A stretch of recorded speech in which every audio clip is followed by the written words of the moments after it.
food truck. Um, I also just started the Roosters food truck yard. It was something that we had been planning for a while. It wasn't something that we had here. And being in New York, in Austin, and other places, traveling, it was something that I thought we really needed here. Um, I guess just a little bit about myself is I am originally from Lubbock, Texas, and my story really doesn't get interesting until I get out of high school and go into the military. I joined the Air Force in 2001, right after 9/11, and went into the Air Force and was stationed in Montana, lovely Air Force Base, Colorado. Just mostly everywhere in the United States. I've done 2 tours in Iraq and Afghanistan, and those were both 2 years each. I did enjoy it. It allowed me to see many places and get new ideas on what I was doing now. So with that being said, after I got out of the military, I went into culinary school, which was in New York. That was the #1 culinary school in America. And since the military was paying for it, I decided, hey, well, why not? So after that, I had spent like 2 years in New York and had a pretty good time. I had a buddy who had a sailboat and we sailed the Hudson. So we'd go to all the bars that were along the Hudson River. That was also a learning experience because of all the interaction you had with different people who would come home and decide, hey, we're going to go out for a bite to eat. And so everything that I do is basically culinary. That's what I love. That's my passion, food. So after everything was said and done, I leave New York and I go to Austin. Austin, I went to the second best culinary school in America, which was Le Cordon Bleu. And I spent another year there, which the military also paid for. So after that year, I started going to different places, traveling here and there. Went to Brazil, went to Ireland, Germany, Mexico, and everywhere I went, I took little ideas of the food that they had there. And one of the biggest things that I loved about food was the entertainment part. I'm not really much of the cooking part of it. I mean, to be honest with you, I don't really love cooking. And I know that sounds weird from a chef who went to school and spent his time doing that. More of the things I love doing is put the people in the right spots that know how to do the things they do. I hired a chef for the food truck and I gave him that idea. It was, we were going to do Mediterranean food. And I love Mediterranean food because of the fact that you can put on a show. We have the vertical rotisserie in our setup. It's a 26-footer U-Haul truck. Behind that, I have a 16-foot grill that can put out 24 briskets on an electric rotisserie and 150 air corn on a corn roaster in the back of that.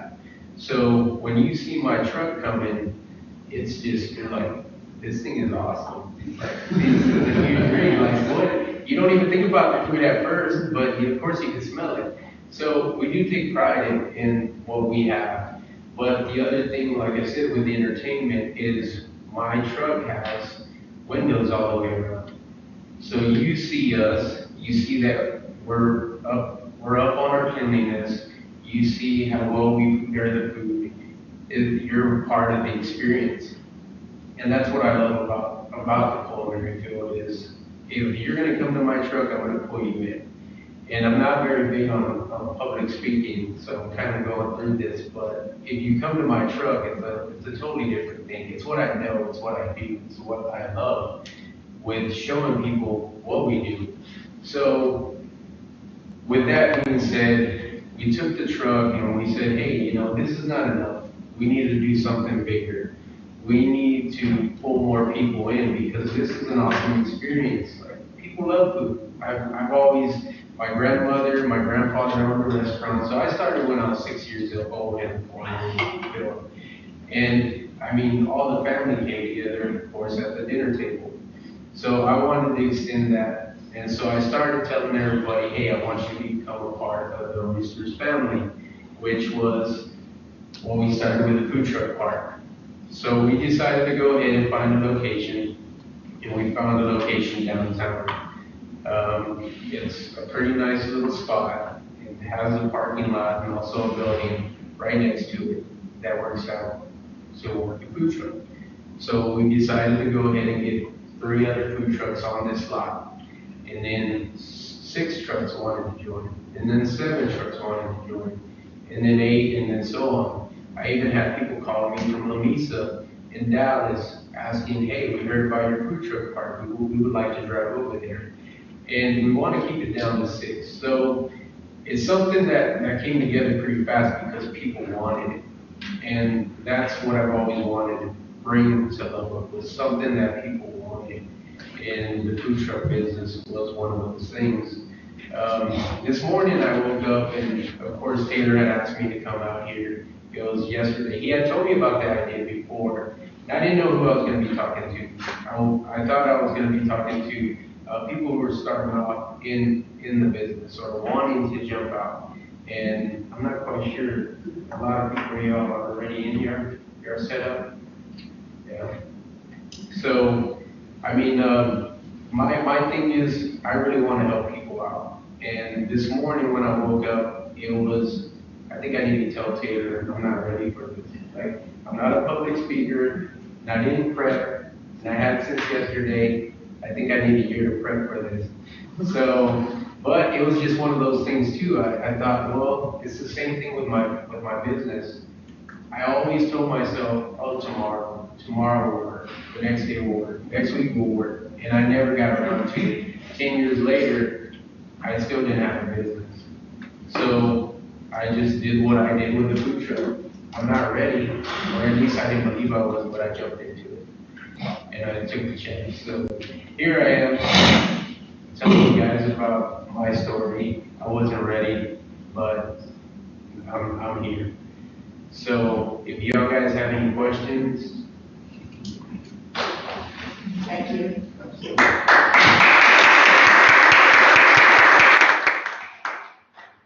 By the way, you are a very good public speaker. You really are. So how did you finance your business?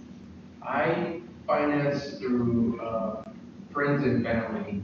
I've always been told that, and then my grandmother and them, since they ran their businesses, the restaurant went down, and I think they had borrowed some money from banks, and they said, you know, one of the best things you can do is borrow from family because you're not going to be charged the interest.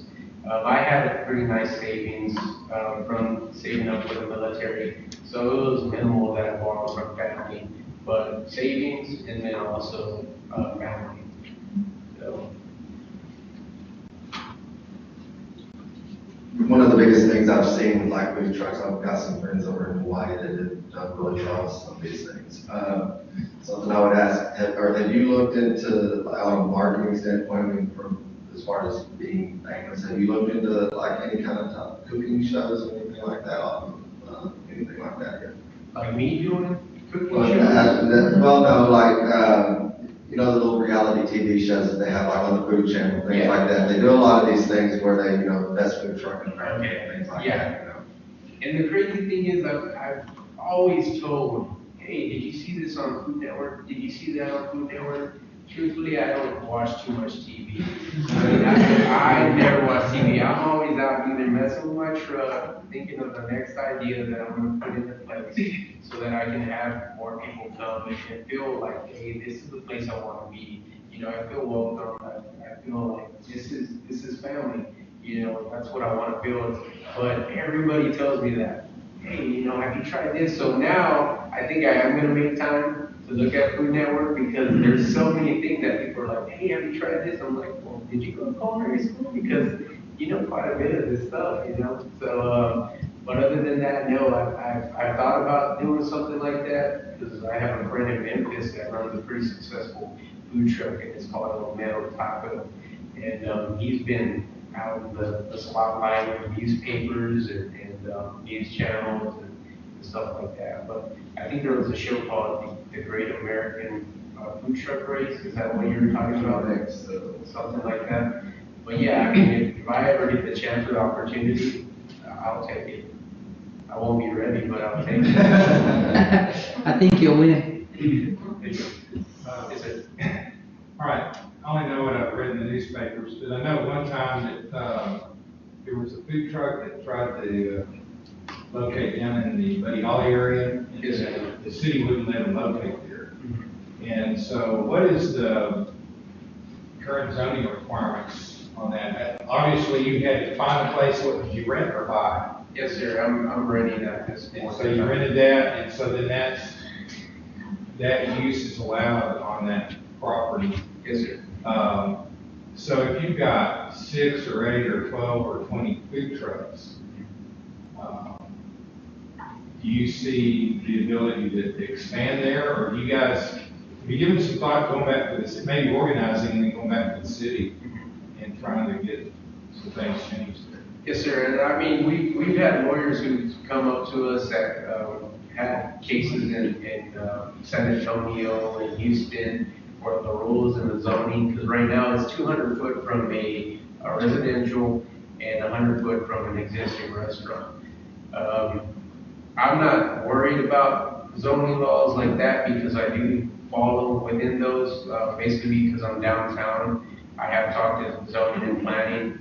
I'm able to set up where I set up. And I always make sure that I do have that permission. As for the expanding, we are looking, of course, we want to expand. We're already looking into that. But we'll look for the right place to be able to do that.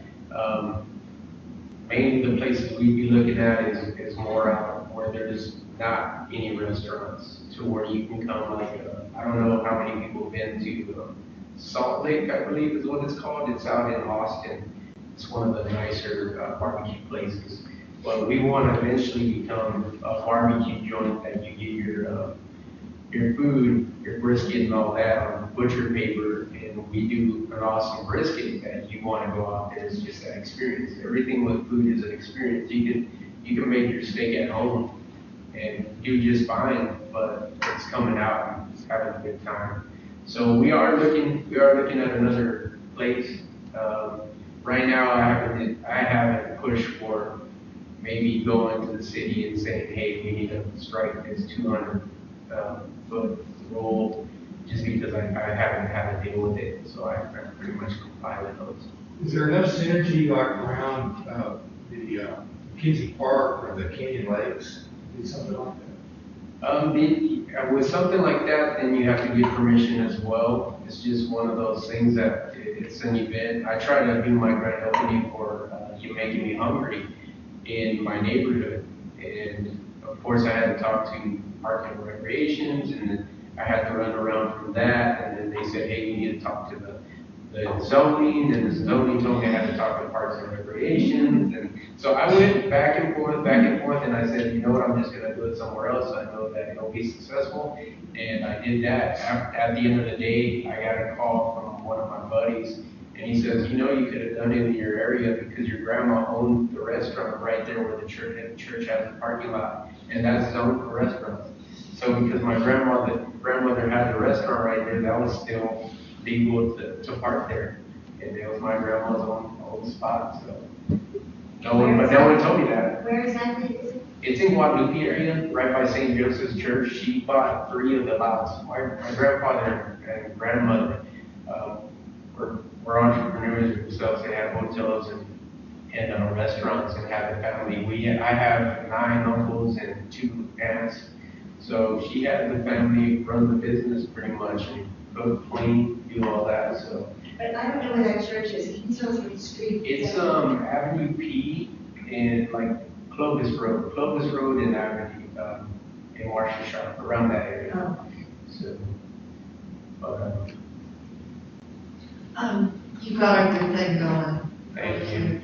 I don't know if you consider being a member of the Chamber of Commerce. I am. You are? Yes. Good. You're making me You can hungry. do a, is this after hours or a luncheon thing, where a lot of people get together? I'd like to do that. I haven't really used a lot of things that I'm provided with the Chamber of Commerce, and I need to take advantage of that to where, I mean, it is provided to me, so.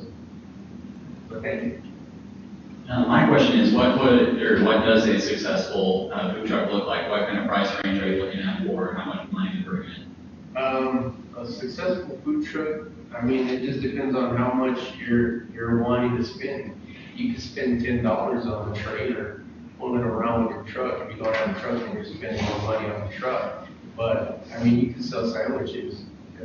If you have personality that can push a sandwich, and that's what it is, like, just throw that flair on it. I know people who own food trucks that they don't have a personality at all. And it's, you eat your food, they got good food, so that's what sells. But then you have the people who I wouldn't eat at their food truck ever in my life again if I didn't know that they were awesome people. And they just, it was not that they weren't meeting health standards or anything, it's just that their food wasn't awesome, but their personalities. That's something I always go back to when I'm treated right at a business, and taken care of. But myself, I mean, I can only speak for myself. As my food truck, I do Mediterranean food at brisket. So you see me slicing off the gyros right in front of you. We have the vertical rotisserie, and my truck has windows all the way around.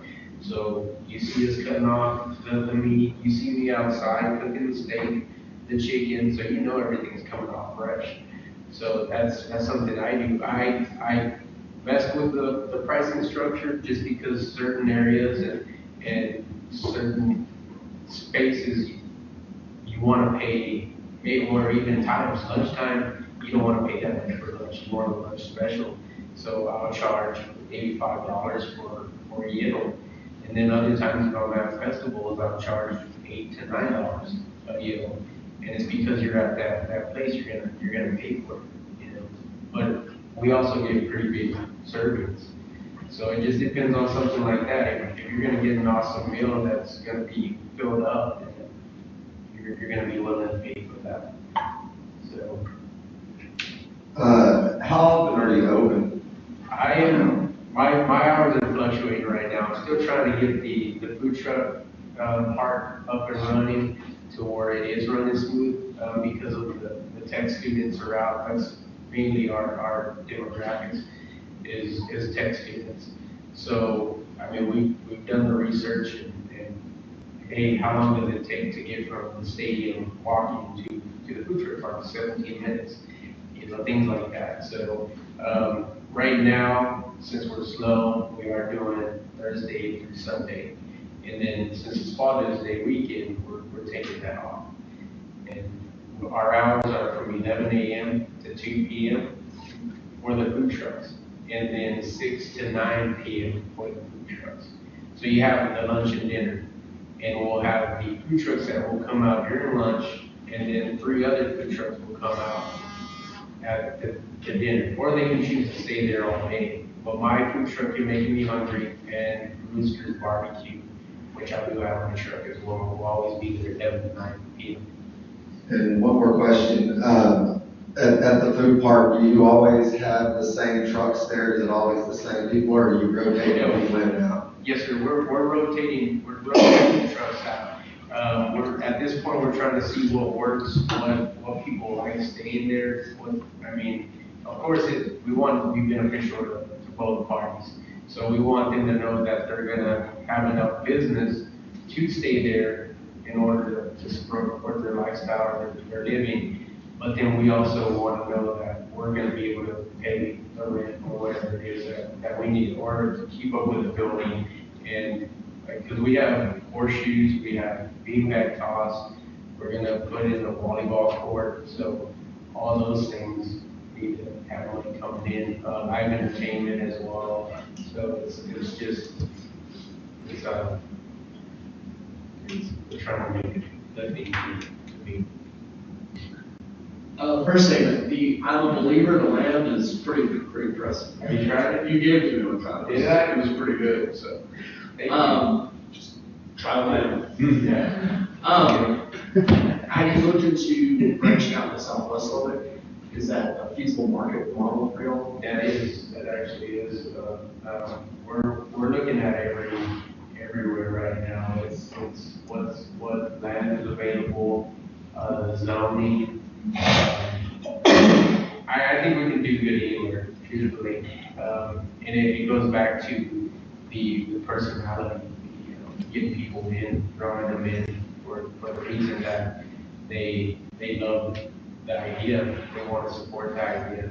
I'm a big believer about that, the whole movement thing. I don't know if anybody watches TED Talks, but there's this one guy who talks about starting a movement, and he has the lone crazy guy, and then the next person is a follower, and he comes up there and he starts dancing and taking off his shirt, and then there's another guy who comes in, and then it just starts going, and then he explains how after that, then you don't want to be the person who isn't acting crazy. So then you have everybody participating, and then there's that movement. And I believe in that for the simple fact that, I think if you see a good idea, you're going to want to be a part of it. And if you have that other person who follows you into that and says, hey, this is kind of crazy, but I think it'll work. And those are the people I'm looking for, is to get this going with the movement and say, hey, look, we need a food truck park here. And I think this would be a good idea going forward. Are the trucks self-contained, or do you have to have utilities on site? The Water, electricity? Yeah, the trucks are self-contained, even if they're a trailer, they have the running water, the dirty water tank with gray water, and then you can have a grease trap or have some place that you can drop your grease off and hold it. But I mean, my truck is a fully loaded kitchen. Do you have a generator? I have a generator, I have all the electrical outlets, I have a heating unit, I have air conditioning and heating in there as well. So, I mean, anything you find in a commercial kitchen, I have in that truck. Yes, sir. Yeah, from your company or your company's point of view, your revenue source is clearly your food you sell. Yes, sir. Now you use pronouns we and I, and they. Yeah. Your lease, okay, you've got this place leased. Now you're the lessee. Yes, sir. Okay, and then you sublet it to the other trucks. Yes, sir. Okay, so that's a separate revenue source. Yes. Now, which is going to end up being, in your dream, where are you going to be making your money down the road? I will be making my money from the bar that we have. We will have a bar as well. So you can come out. So and license the- okay. Yeah, so you can sit on the patio and you can have a beer, or two or three, whatever it is. And we'll also have wine. So we do want to do more of a gourmet style. That's all my thing. I'm not much for cooking. I don't really, like I said, if it's for two people, I'm not doing it because I have to do the dishes. If it's three people, more than likely I'm gonna have to do the dishes. When I get up to the 7 or 8, then I have someone feeling sorry and they're like, I'm gonna do the dishes. So that's my role right there. But as for that, yeah, I want to see that happen with the bar and doing something more gourmet style where you come to the food truck park, you sit at the patio, we have a truck pulled up under the patio or near it, and we have like a five course meal or 4 course. And you get your appetizers, your hors d'oeuvres, you have wine, you pay a little bit more for that service, but we do something like where we have someone push the cart. We do banana Foster where we light something on fire and you get a show for that, or anniversaries or weddings, something like that. So it'll be worth what we're charging. But that's another form of revenue. But mainly where we're looking to get money, making money is from the bar. But how many food carts will you will you be able to? That I see right now that we're shooting for is 3 food truck parks. 3 food truck parks, and we'll own our own trucks as well. I have 2 other trucks in the making right now that I will more than likely make an Asian style cuisine truck, and then also something maybe along the lines of European street food. Have you seen the movie Chef? I have. Did that stimulate you at all? No, well, I mean, yeah, it was a nice, like, portrayal of the food truck business. Yeah. And if you wanna just get up and do it, you can, and that's all it takes is, hey, I wanna get up and do it, you take it one step at a time. You'll get Just there. tell Dustin how to do it. You don't know. Yeah. I love this idea too. It's one of my favorite parts of New York City is the food truck park. It's amazing. Yeah. I'm curious how you're handling the marketing and advertising. That is really non-existent right now. I was so, like, so just, I guess just, it was just so much that I had going on, and we don't have that many people who are helping us out right now. So I went from, hey, let's get this food truck park up and running, to, hey, I just started my food truck. So, I mean, that's a big thing, that you started this business and now you're jumping into another business, and this one hasn't even blossomed, you know, this one hasn't even bloomed. So it's one of those things that my friend kept on telling me, is like, you want to be a food truck owner, or do you want to be a food truck park owner? And he's like, you can't do both, you know, and if you are, you need to find some help to get you to do that. So then I hired my chef, and I just basically jumped out of the truck and told him how I needed it to be ran. But with the whole marketing thing, I wanted to get out to the news crews. I wanted to get out to the radio stations. I advertised on Facebook, Instagram. I mean, the basic things that I could do, but we didn't do it ahead of time, much more ahead of time. And so I kind of took a hit on that. But at the same time, with this opening, we put a lot of money into something that we believed in, and we spent a lot, and knew we weren't going to get it back at that point in time. For example, like, we were doing the free beer because we didn't have a license at the time. There was no way that we could sell the beer, and we couldn't just go ahead and say, well, we buy something for the truck. So we just decided to say, hey, you know, we'll go ahead and we'll front that cost, just because of the fact that the food truck park is going to be, that's going to be part of the experience. You will have the beer, you'll have the live bands, you'll have the volleyball court, you'll have all the other games.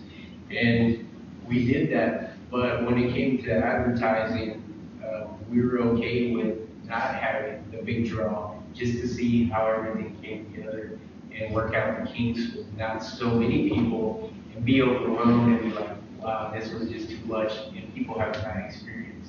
So we were okay with having 50 people, 100 people. So, and we were okay with having 1,000 people if that's what showed up. You know, we were ready for both, but we were looking for the lower numbers at this time. But as for marketing, next time, we're gonna do a grand opening in August, and when the students come back. So we will do a lot more advertising. Right now, it's just kind of hit or miss, just because of, we don't know who's here, who's gonna show up to the food truck park. The location we're at, we just want to take care of whoever comes at this point in time, but I'd like to do more. All right, we have time for one or two more questions. Anyone have any? So right now, you're at this Main Street restaurant, but eventually you'll be going to your other lot.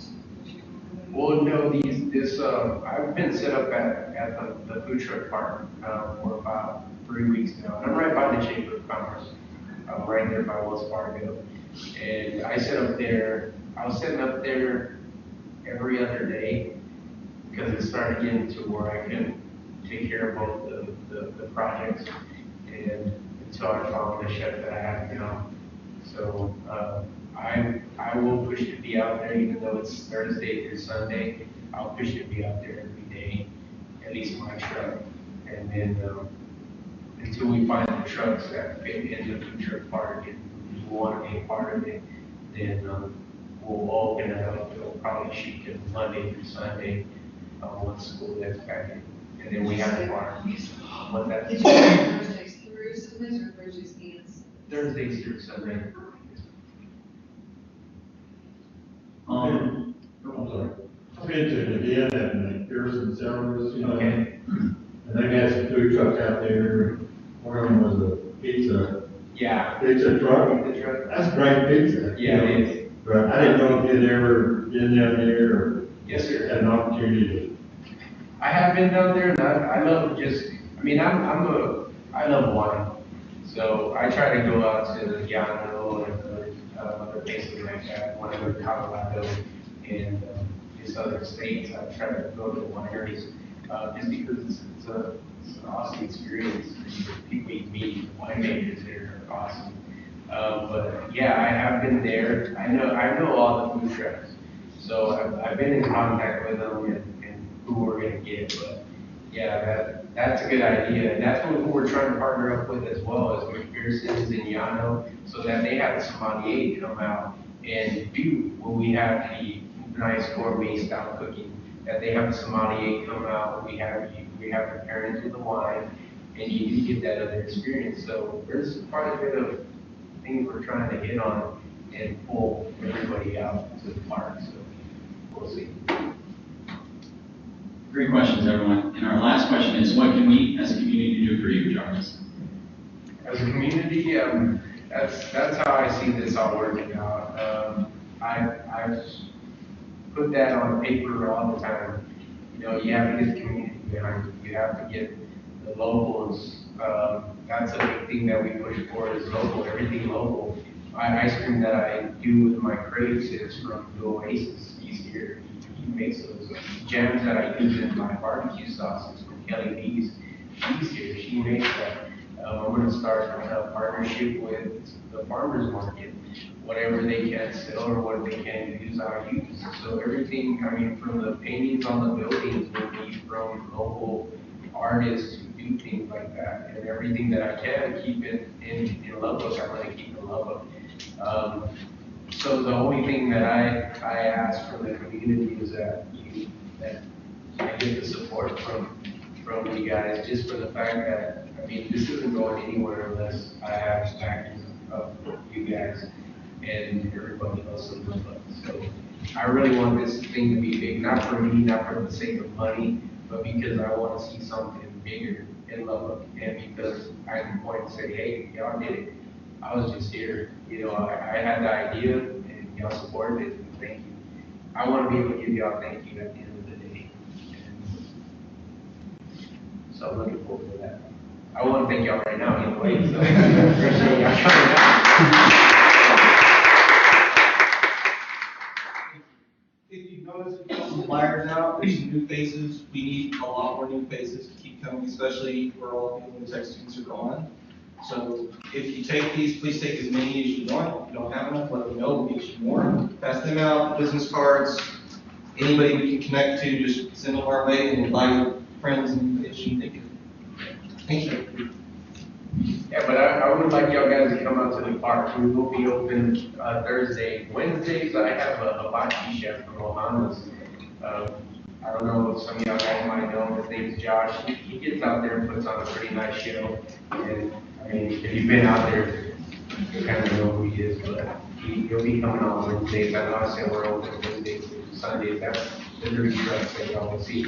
But I'm going to try to be out there every day. Wednesday will be hibachi. So. Thank you. Now, wrap it up. Thanks for coming.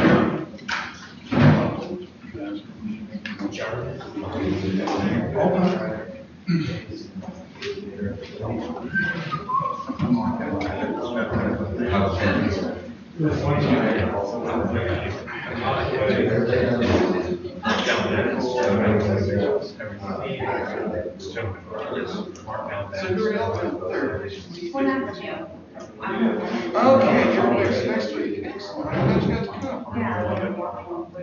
That's, well, the more you come, the more you come. That's one of the comments. You get very pleased with a lot of the presentation. It's good to get the stuff I hear that has something else to go into. That's